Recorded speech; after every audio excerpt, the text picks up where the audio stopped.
What's up, y'all? It's Carla, aka Sila the Poet. Happy Thursday to everybody. How's everybody doing today? I hope that everybody had a great day.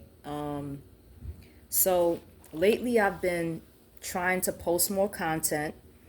I've been posting poetry, I've been posting journal excerpts, I've been posting some lives, and today I'm going to share another one of my blog entries about, as you can see, goth life.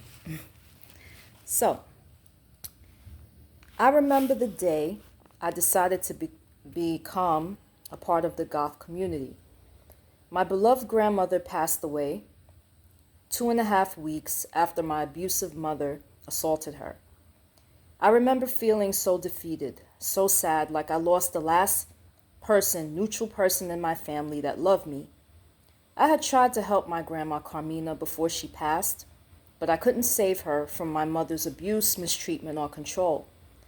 Grief took over, and at first, I wore black to honor her, Grandma Carmina. But I realized I liked wearing all black.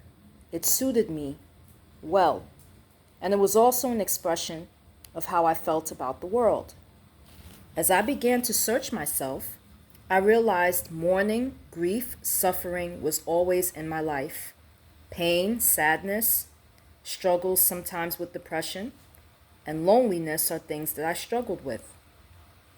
My mother, sisters, and Christian dad betrayed me, lied on me, and did not want to stop falsely accusing me or engaging in family abuse, lying on me, disrespecting me, or acting in hurtful ways toward me.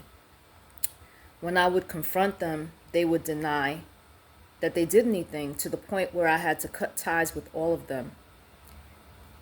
I couldn't help but be the scapegoat, rebel, and if that was what I became, then I better own that shit. I was the rebel, the one rebelling against years, generations of abusive behavior, and smashing against and confronting a dysfunctional family system. But I paid the price with being lied on, having extended family relationships destroyed because of the vicious rumors, going to court to appeal false orders of protection that were put against me as a form of retaliation because I put orders of protection first, because I exposed evil behavior. I lost what I knew as my family and found out how poisonous, disgusting, and abusive that they could behave. So in the face of rejection, non-acceptance, betrayal, my grandmother's death, and loss, I realized my life is the way of suffering. I could no longer pretend to be happy if I really wasn't, and if I felt sad within or troubled, then I needed to express that, and I could do so comfortably in the goth community, online. I found the commonality with those in there. Those people are unique, hurting, angry, some enraged, suffering, struggling, sometimes with depression, and extreme emotions, some even neurodivergent. They weren't afraid to express their pain and embrace it, which is what most human beings deny and try to suppress. Goths are able to find beauty in the weird, morbid, and dark things of life.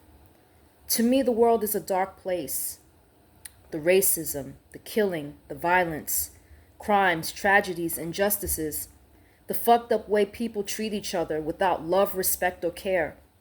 I could no longer pretend that the world was so bright, and could no longer repress my dissatisfaction with certain aspects of life, could no longer sweep my traumas under a rug and act like they don't affect me or the way I see life daily, when they very much do. I feel like mourning is a way of life for me, like my heart is bleeding and never really stopped. I'm at times haunted by memories of things that were done and said to me. Every want, desire, dream I've had fell apart and shattered.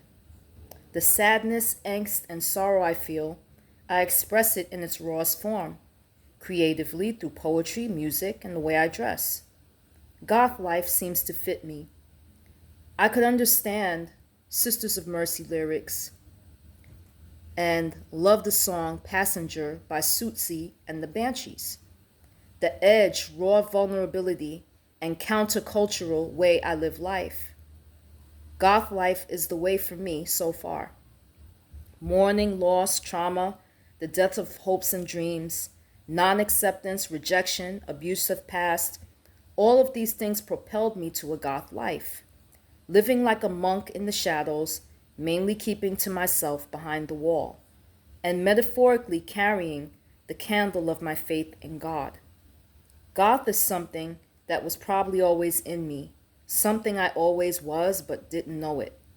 The circumstances of my life brought me to my goth. I am a shadow dweller, holding the lighted candle for God. The world I live in has a lot of darkness, sin, and evil and wrong things going on. I try to have a positive attitude, but sometimes cannot. Deny the reality of the sadness I feel. At times I feel like mourning is a way of life and sorrow is so common. Also, the rejection, abuse I've gone through from those closest to me, in dating, friendships, social media, and even in the Christian and religious community, lets me know I'm different and not accepted, which caused me to go into isolation at times and wrap myself in solitude. Like the hooded monks during the Dark Ages and Goth period in history, it seems to be my safe place. And solitude, you get to hear your own thoughts, reflect, think things through, and know yourself in a deep way. You also get to know God when you have quiet time. You can read and study the Bible and read Christian literature, Christian articles. After you've experienced the traumas and abuse and some of the horrors of life, you are never quite the same again. People have violated you, tried to destroy you and your reputation, hurt you on purpose, and acted like the monsters you see in horror movies. It's no mistake I see life in a Gothic light. You don't feel like you fit in with the culture. The culture around you seems fake, materialistic, filled with lies, illusions, and inconsistencies, racism, and oppression. You begin to feel freedom when you rebel against it and be countercultural. I don't give a damn about fitting into anyone's box of standards anymore. I spent too many years being taken advantage of, controlled by abuse, and tolerated as long as I fell for my parents' and families' and even society's manipulations.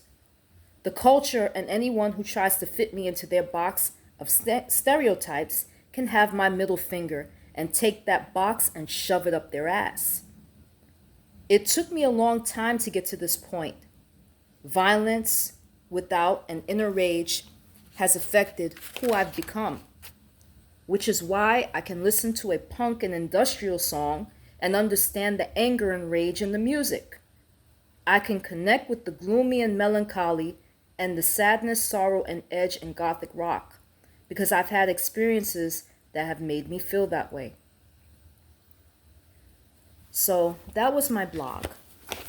But sometimes I feel like I should talk about the experiences that led me to become what I become. Identity is very important. A lot of people are out there searching for an identity, but I know my identity. And I know, life is a journey and you're constantly learning more and more about yourself. But for right now, this is who I am, and I'm comfortable with it. I don't really care if others aren't. All right, so for now, this is my blog, and I hope that everybody has a good night. Peace.